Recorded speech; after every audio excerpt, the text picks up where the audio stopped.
இந்த வீடியோவை வழங்குவோர் கசக்கி கட்டு your laundry service washing and ironing cotton saree starching stain removal and dyeing and B-Roll Studios Private Limited. Just go for a checkup to a dentist தான். அந்த cigarette stains எல்லாம் நிறைய இருக்கும்.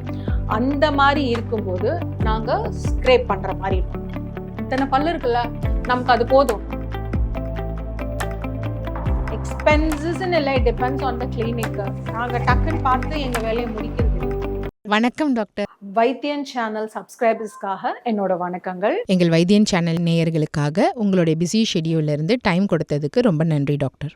நம்ம டென்டிஸ்ட் கிட்ட எந்த நேரத்துல போகணும்? டென்டிஸ்ட்டை போய் 6 மாசத்துக்கு ஒரு வாட்டி பாருங்க. உங்களுக்கு சொத்தை இருக்கா, என்ன இருக்கு, ப்ராப்ளம் இருக்குன்னு பாருங்க. நீங்க நல்லா ஓரல் ஹைஜீனை மெயின்டைன் பண்ணீங்கன்னா நீங்க 6 மாசத்துக்கு ஒரு வாட்டி கிளீன் பண்ணணும்னு அவசியமே இல்லையே. ஸோ நம்ம அதை மெயின்டைன் பண்ணினா போகணும். ஆனால் ஜஸ்ட் விசிட் யுவர் டென்டிஸ்ட். நம்ம டூத் கம்ஸை எப்படி க்ளீன் பண்ணலாம் டாக்டர்? க்ளீன் பண்ணுறது அப்படிங்கிறது வந்து ஈருக்குள்ள கால்குலஸ்ன்னு சொல்லுவோம். அந்த மஞ்சள் கரை பிடிச்சது நம்ம சாப்பாடு அப்படியே மெதுவாக ஒட்டுற அந்த ஃபுட்டு பார்ட்டிகல்ஸ், அந்த டீப்ரீஸ்ன்னு சொல்லுவோம். அது அப்படியே நாளடைவில் நம்மளோட வாயில் இருக்க அமிலங்கள்னால என்ன ஆகும், அப்படியே திக்கன் ஆகும். திக்கன் ஆகி அப்படியே அந்த ஈருக்குள்ளேயே போய் அப்படியே செட்டில் ஆகும்.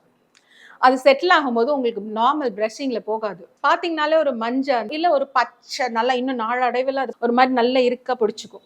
ஸோ அதை என்ன பண்ணுவோம், நம்ம மிஷினில் தான் உங்களுக்கு அது போகும். ஸோ நாங்கள் அதை தான் டச் பண்ணி வெளியே எடுப்போம்.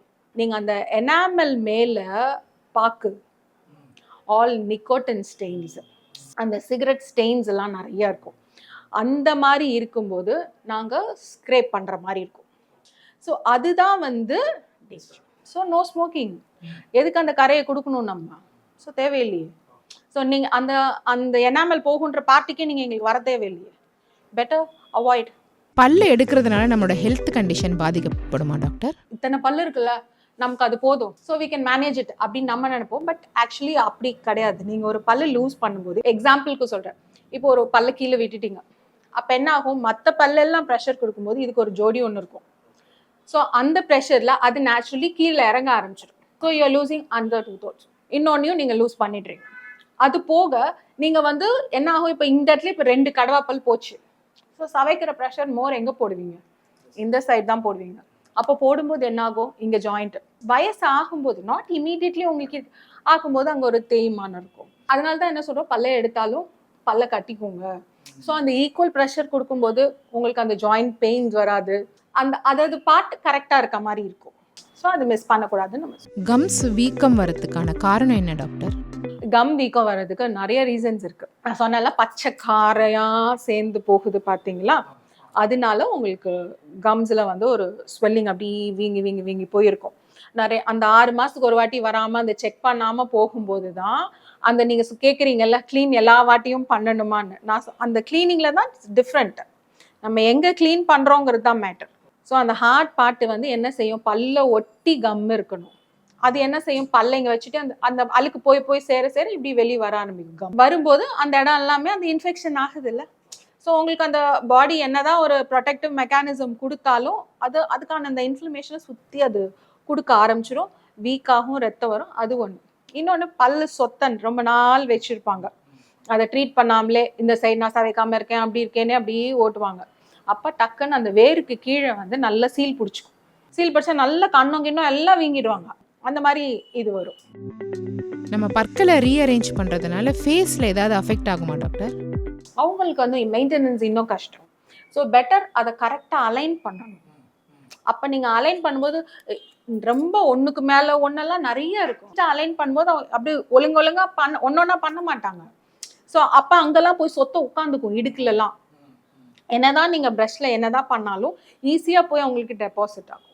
நமக்கு ஜா இருக்கு, மேக்ஸிலா மேண்டபிள் சொல்லுவோம். அந்த எலும்பு இருக்கிற அதுக்குள்ள அந்த பார்ட்ல இது இப்படி வேறு இப்படி இருக்கு ஒன்றுக்கு மேலே ஒன்று இருக்கிறத நம்ம அழகா, சில பேருக்கு இடம் இருக்காது. ஸோ அந்த இதுக்கு ஏற்ற மாதிரி நம்ம அரேஞ்ச் பண்ணி நம்ம கரெக்டாக அந்த கிளிப்பை போடுறோம். நம்ம பற்களில் கிளிப்பு போடுறதுனால ஏதாவது சைடு எஃபெக்ட்ஸ் ஏற்படுமா டாக்டர்? நீங்கள் கிளிப்பு அப்படின்னு நினச்சா என்ன திங்க் பண்ணுறீங்கன்னா, பல்ல மட்டும்தான் திங்க் பண்ணுறீங்க. பட் சில பேருக்கு என்ன ஆகும்னா, இந்த சின்ன இப்போ இந்த தாடையே உள்ளே போயிருக்கும், இல்லாட்டினா தாடை வெளியே போயிருக்கும். அப்புறம் சில பேருக்கு வந்து இந்த சைடும் அதே மாதிரி இப்படி போயிருக்கும்.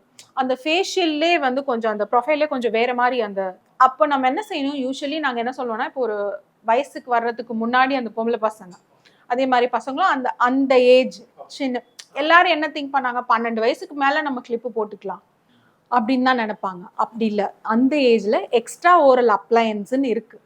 ஸோ அந்த கிளிப்புங்கிறது வந்து நீங்கள் வெறும் பல்ல மட்டுமே திங்க் பண்ணாமல் அந்த வளர்ற வயசுலேயே நம்மளால அந்த தாடைகளையும் நம்மளால சரி பண்ண முடியும்.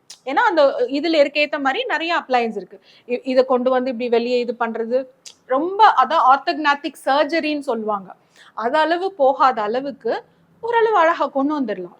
அந்த அவேர்னஸ் கூட மக்கள் கிட்ட கொஞ்சம் கம்மி தான். என் கிளினிக்ல நாங்கள் அழகாக பண்ணியிருக்கோம், சூப்பராக வந்துடும். பசங்களுக்கு என்ன ஆக்சுவலி ஃபீலிங்னா, சின்ன வயசுலேயே அந்த எக்ஸ்ட்ரா ஓரலா அவங்க கொஞ்சம் கோஆப்ரேட் பண்ண மாட்டாங்க. பட் நம்ம அழகா அதுக்கு ஒரு கவுன்சிலிங் கொடுத்து நம்ம பண்ணிடுவோம். பல்லுல கிளிப்பு போடுறதுக்கு எவ்வளோ எக்ஸ்பென்ஸ் ஆகும் டாக்டர்? எக்ஸ்பென்சஸ்ன்னு இல்லை, டிபெண்ட்ஸ் ஆன் த கிளினிக். நீங்கள் அந்த எல்லாருமே டென்டிஸ்ட் அப்படின்னா ஒரு காஸ்ட்லி அப்படின்னு ஒரு ஃபீல் பண்ணுறதுல 2 விஷயம் இருக்குது. டைம் கன்சியூமிங், நம்ம வந்து டக்குன்னு பார்த்துட்டு ஒரு கன்சல்டேஷன் பார்த்துட்டு நம்ம போகல, உங்கள் கூட நாங்கள் வந்து அவ்வளோ நேரம் ஸ்பெண்ட் பண்ணுவோம். ஸோ எங்களால் வந்து ஒரு நாளைக்கு மேக்ஸிமம் ஒரு 1 ஹவரில் வந்து ஒரு 4 கேஸை பார்க்கறதுங்கிறதுக்கே நாங்கள் வந்து கஷ்டம். டைம் நிறைய ஸ்பெண்ட் பண்ணுவோம், பொருள் நிறைய போடுவோம். ஸோ அதுவும் இட் கவுண்ட்ஸ். ஒரு சர்ஜரி பண்ணுறோன்னா நம்ம ஒரு டைம் ஆகும்ல, அது மாதிரி எங்களுக்கு ஒரு எந்த ஒரு வேலை செஞ்சாலும் டைம் கன்சியூமிங். டூத் இம்ப்ளான்ட் பண்ணுறதுக்கான ஸ்டெப்ஸ் எல்லாம் என்ன டாக்டர்? அதை பற்றி டீட்டெயிலாக கொஞ்சம் சொல்லுங்கள். இது ஆக்சுவலி முக்கியமான பாயிண்ட். அது நம்ம என்ன நினைக்கிறோன்னா, இம்ப்ளான்ட் அப்படின்னு போட்டோன்னா நம்ம பல்ல எடுத்து வச்சிட்டோம் அப்படின்னு நினைக்கிறோம். முக்கியமாக போன் ஸ்ட்ராங்காக இருக்கான்னு பார்க்கணும். Phone density should be good. So எப்படி நம்ம அந்த பல்லு வந்து அந்த போனில் இறுக்கி பிடிக்குதோ அது மாதிரி அந்த இம்ப்ளான்ட்டும் நல்லா போய் ஃபியூஸ் ஆகி நல்லா நச்சுன்னு உட்காந்துருக்கணும். அப்போ தான் இட் இஸ் குட். அப்புறம் நீங்கள் அது போன் டென்சிட்டி அங்கே கம்மியாக இருக்கும்போது அது இம்ப்ளான்ட்டோட ஆடப்போகுது. ஸோ அதை யூஸ்வலி பிஃபோர் இம்ப்ளான்ட் வந்து அதெல்லாம் நாங்கள் செக் பண்ணிவிட்டு இது ஒர்க் அவுட் ஆகும், இது நல்லா தான் இருக்கும்னு சொல்லிட்டு தான் we take it. பட் இப்போ சின்ன பிள்ளைங்களுக்கெல்லாம் பண்ணுறோன்னு வச்சுக்கோங்களேன், ஏதோ கீழே விழுந்துட்டாங்க, பல்லு போயிடுச்சு அப்படின்னா அவங்களோட ஏஜ் அவங்க இது நல்லாயிருக்கும்.